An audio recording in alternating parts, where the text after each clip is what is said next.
Major funding for KPBS Evening Edition has been made possible in part by Bill Howe Family of Companies, providing San Diego with plumbing, heating, and air restoration, flood and remodeling services for over 40 years. Call 1-800-BILL-HOWE or visit billhowe.com. And by the Conrad Prebys Foundation, Darlene Marco Shiley, and by the following.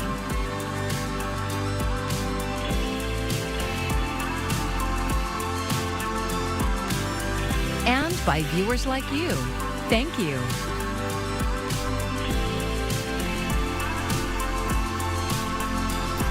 It's been another day of heavy rain, flooding, and even a tornado warning in San Diego. Thank you for joining us. I'm Maya Trabulsi. KPBS reporter John Carroll joins us live along the San Diego River, where a flood warning was issued earlier today. John, what is the latest? Well, Maya, I was out here live, you may recall, last Friday, and the situation is quite different. First of all, Camino de la Reina, which it runs under the 163 right over here, is closed under the bridge right now. And the other big difference is the San Diego River. When we were out here last Friday, the edge of it on my side was just past that sign and about where that tree is, that first tree that you see. As you can see now, it is really roaring along. And so it makes sense that the National Weather Service has issued a flood warning, which remains in effect until 1 tomorrow afternoon. Minor flooding is forecast. That will mean the lower level of the Fashion Valley parking garage, as well as the golf course just downstream from us. The National Weather Service says the atmospheric river has now moved out of the area, but right on its heels is another system that will bring us on and off showers with the possibility of periods of localized heavy rain. That should last until Friday. As for that tornado warning, well, that, as I'm sure most of you know, is exceedingly rare in San Diego. The warning went into effect at 11:45 this morning. It was canceled at 12:15, and the Weather Service says, as far as they have been able to tell, no tornadoes touched down. The San Diego Fire and Rescue Department says they made 2 river rescues today, one in the South Bay and one in Mission Valley.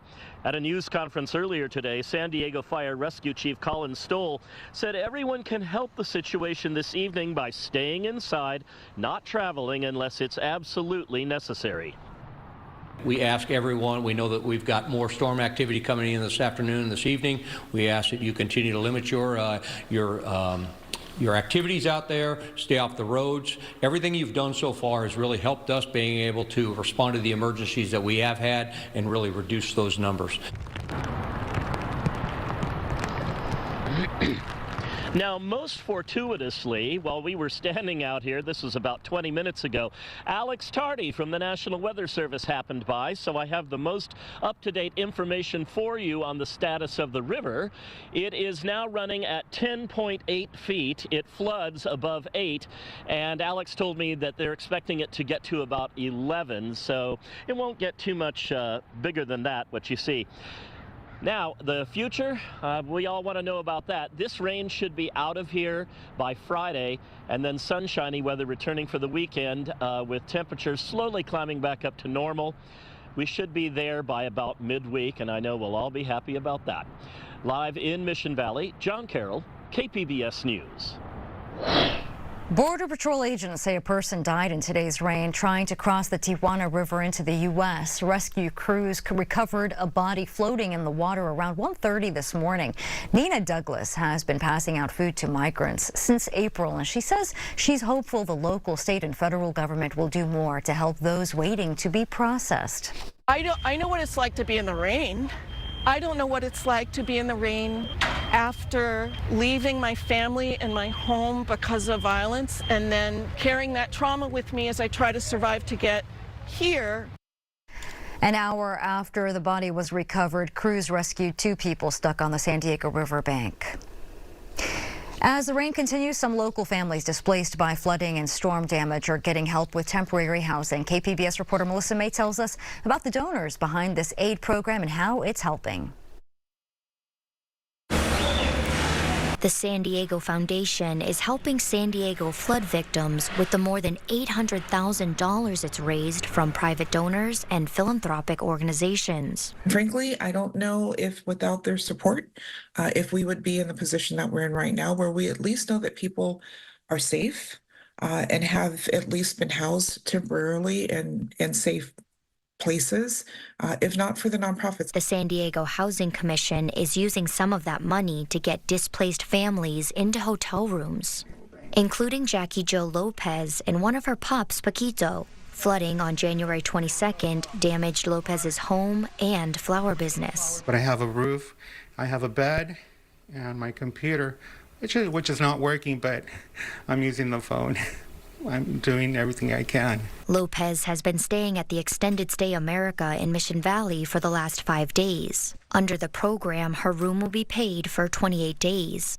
She is taking it day by day. First, I was kind of depressed, but I got my spirits high, and I said, you know what? I'm going to make it happen. I'm like 12 days from Valentine's Day. And I said, somehow, this is going to work.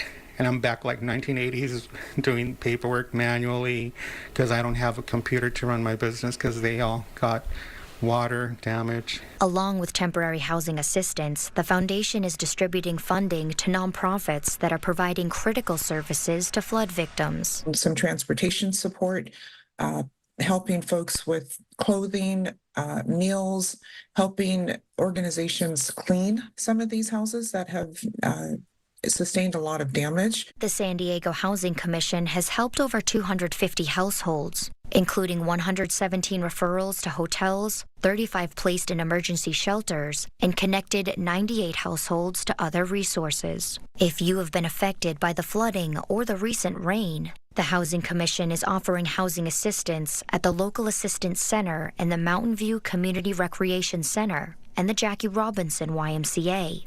The San Diego Foundation advises nonprofits who are helping flood victims to go to their website, sdfoundation.org, and click on Response Funds to apply for funding. Melissa May, KPBS News. In Los Angeles, 75% of the rain the city usually gets in a year has already fallen. Coming up, a look at the severe flooding and rescues there. This has been a nasty stretch across California with the worst of the issues tied to flooding up to our north near Los Angeles and barely north of L.A. But we're not exempt in San Diego, so we're still dealing with some high impacts here and significant risk to lives and property for those who may be unprepared for this into Wednesday. So overnight tonight, still rain, still wind, still heavy snow in the highest elevations. We're going to take you forward with the complete forecast in just a few minutes, so stay with us. A step toward a long-term solution to the humanitarian migrant crisis in San Diego today. County supervisors unanimously voted for developing a plan for migrant transfer sites and respite shelters. The plan would involve private funding as well as state and federal funding. Supervisors directed the interim chief administration officer to work with the federal government on ways to increase funding to help asylum seekers on the street. She will present plans to the board in 30 days.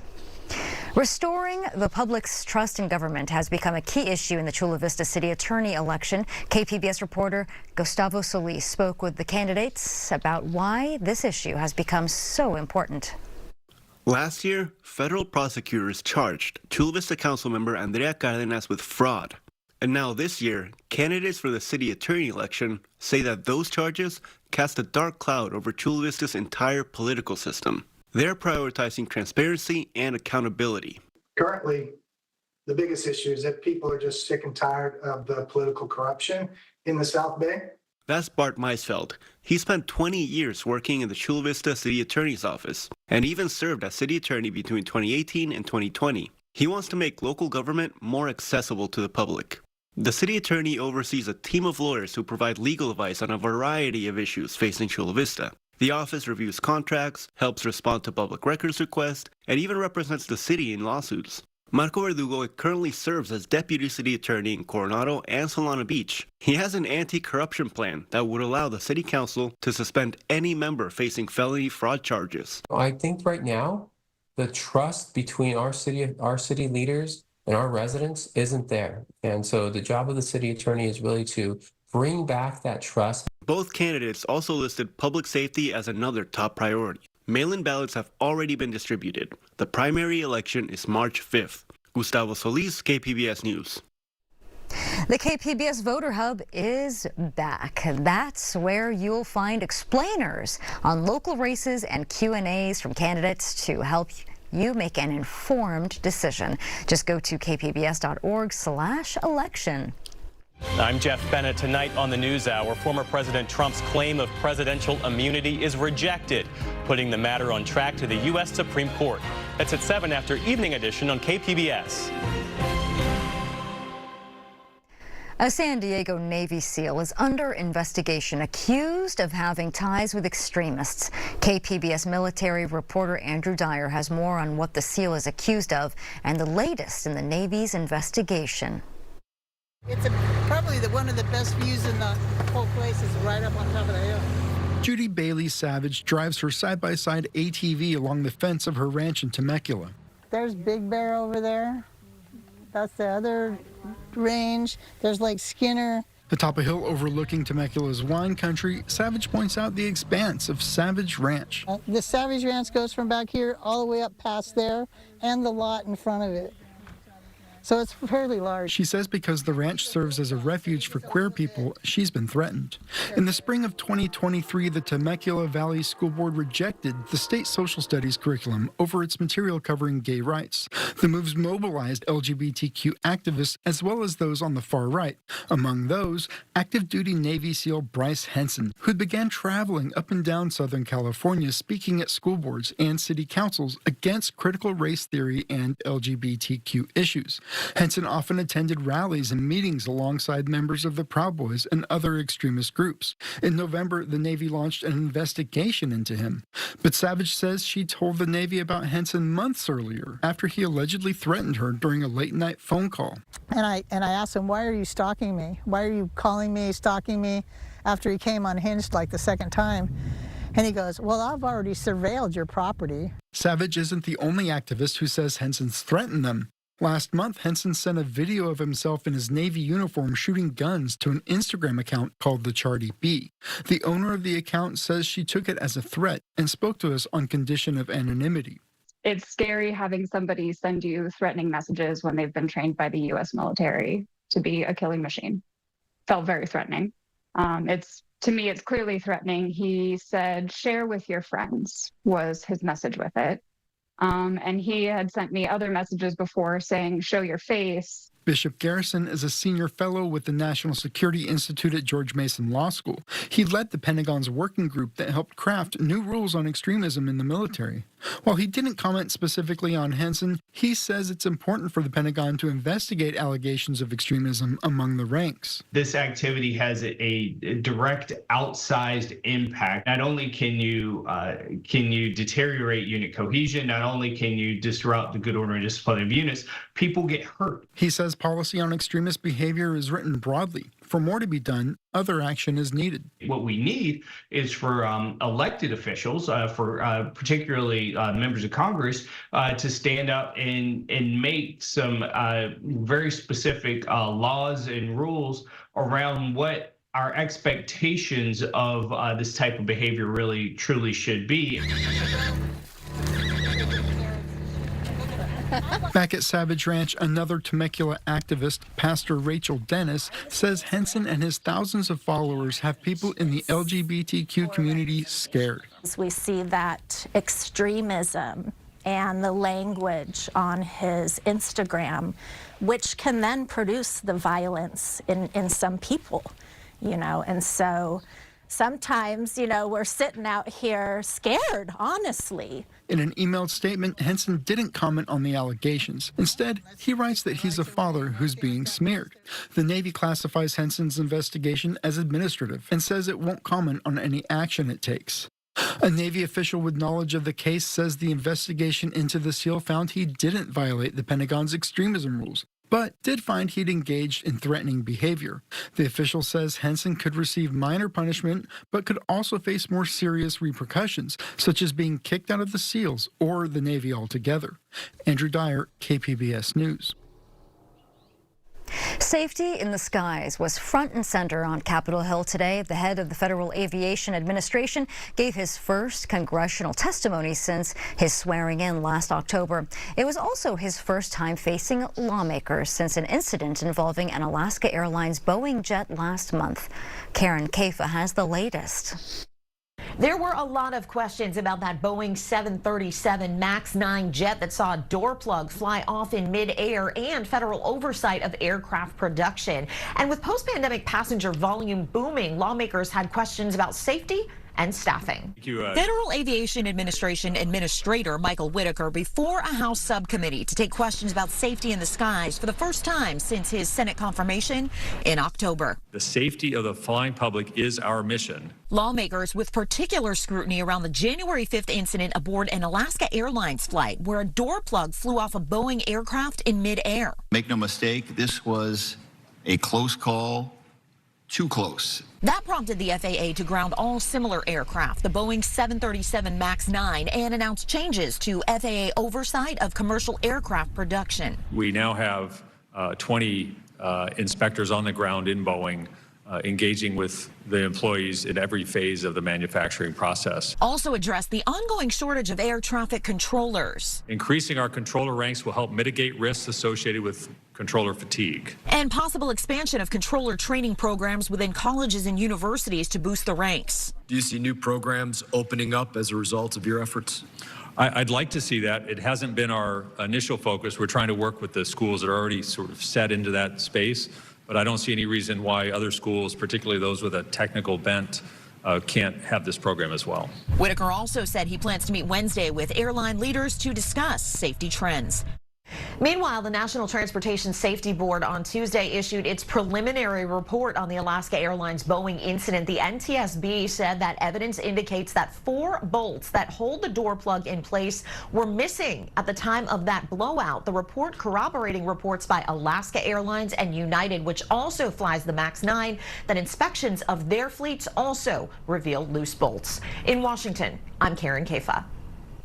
At least 2 weather-related deaths have been reported in California since record-breaking storms began ravaging the state this weekend. The storm is also landing a final powerful blow in Los Angeles as it moves east. Mike Valerio is there, where the city's mayor declared a state of emergency. This is Los Angeles on Tuesday. Raging rivers swollen by flooding. Around 30 million people are under threat of flooding in Southern California, Arizona, and Nevada. It's February 6th, and 75% of the rain LA usually gets in a year has already fallen. Now the ground is oversaturated and giving way. LA fire officials report more than 300 mudslides so far. Some motorists recording huge mounds of debris flowing on major highways. Other roads are submerged, like here in the San Fernando Valley, where one man waved down rescuers from the top of his car. And harrowing moments for a man who jumped into the fast-moving Los Angeles River to save his dog on Monday. First responders used a helicopter to lower down a rescuer. Fire officials say both man and dog were pulled out safely and are doing okay. The storm system also brought snow and strong winds to the Sierra Nevada mountains, causing chaos for many travelers and property owners. This is our sack feed barn, which actually flipped from the wind over our fence and took out the business's boats next to us. Officials in Butte County, north of Sacramento, have issued an emergency proclamation to bring in more resources as they and most of the state face a long cleanup ahead. In Los Angeles, Mike Valerio, KPBS News. All eyes are on southeastern San Diego neighborhoods where floodwaters ripped through homes 2 weeks ago. Residents there are concerned about the Chollas Creek storm channel. For the past 2 weeks, city crews have been working to clear the channel and are continuing to monitor it. Our media partner KGTV talked to Greg Montoya, who has been keeping an eye on the creek too. This morning, he was using a pump to make sure that the water washing through the alleyway behind his home doesn't cause any more damage to his property. I've been checking the creek morning, night, and day. We've had over 22 hours of rainwater, and the little cleaning that they did improved the flow of the Chollas Creeks. Montoya is staying at a hotel right now. If you are in one of those areas that flooded or could flood, there is a shelter open at the Balboa Municipal Gym. The city is providing transportation to the gym as well.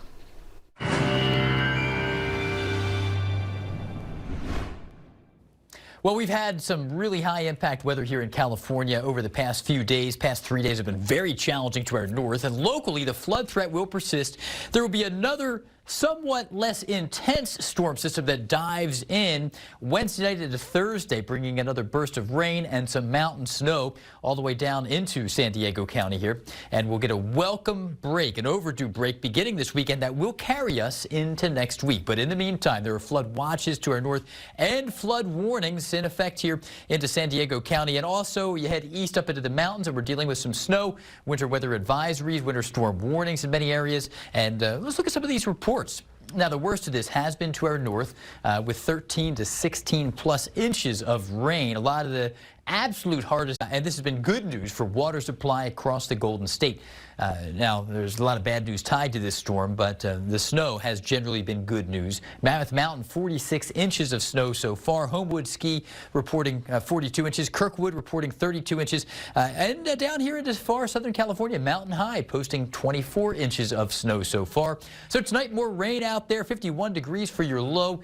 Very wet. Again, some flooding concerns will persist here. And you can see we've got a lot of rain. Showers will become a little more sporadic to our north tomorrow. And also the snow will be falling at Mount Laguna with a high of only 32 degrees. 30-degree contrast between Borrego Springs with some showers and Mount Laguna at 32. So we're not done with this. And again, more showers of rain. Mountain snow will be pivoting through the area into Wednesday morning. A lot of travel impacts will be a big concern. Here comes our next disturbance. This is the next influx of that Wednesday night into Thursday morning. And then that pivots through and we begin the process of drying back out. So where do we go from here? Well, we have some more showers of rain. Rain increases on Wednesday night into Thursday morning. Then it tapers off and then we turn quieter. That'll be a good move for us. Inland areas, rain, another influx of that Wednesday night, Thursday morning. Showers linger into Friday, then drier Saturday, Sunday. In the mountains, cold and windy with widespread snow up there into the mountains. Below freezing for highs Friday and Saturday. And the deserts, here we have some showers here and there. Wednesday, a period of rain Wednesday night, and then drier weather will return. I'm AccuWeather meteorologist Jeff Cornish for KPBS News. And here's another look at today's top stories. A flood warning is in effect along San Diego River. Today, the river surpassed its flood stage, impacting the lower level of Fashion Valley parking garage and nearby the golf course. The flood warning remains in effect through tomorrow afternoon. Another system is expected to bring showers off and on through Friday. Some local families displaced by flooding and storm damage are getting help with temporary housing. The San Diego Housing Commission is using some of the money raised by the San Diego Foundation to pay for victims to stay in hotels. Along with temporary housing, the foundation is distributing funding to nonprofits providing services to flood victims. And we have more storm coverage on our website. Head to kpbs.org/weather for the latest stories, as well as important safety reminders and resources for flood victims. A new exhibit opening today in North County lets you immerse yourself in Impressionist art. KPBS reporter Alexander Wynn says the exhibition lets you go beyond the artist's works. Imagine being able to enter one of Claude Monet's paintings and experience each brushstroke and the way the French Impressionist plays with light.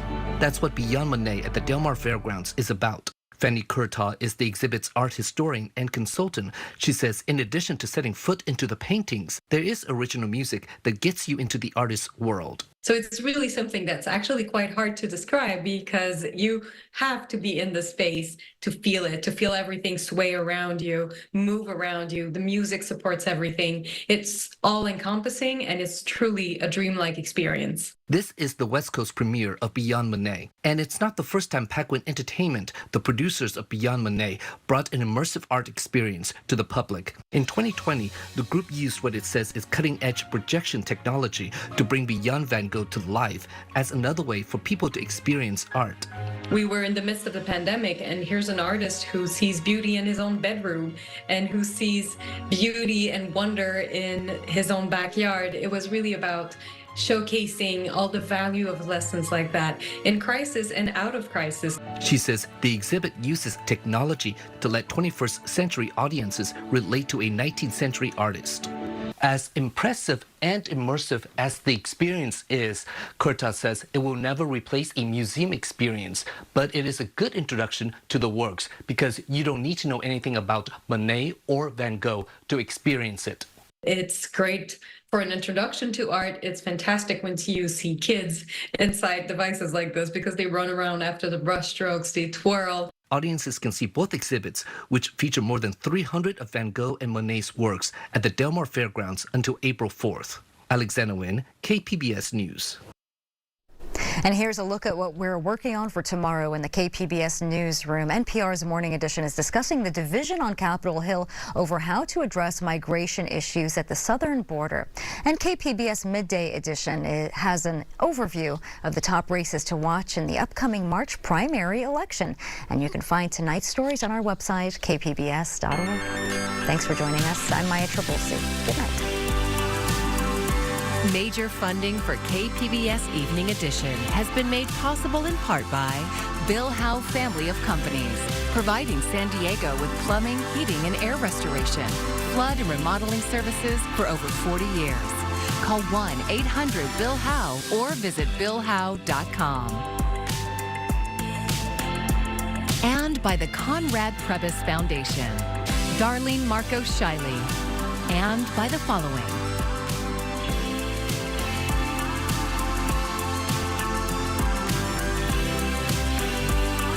By viewers like you. Thank you.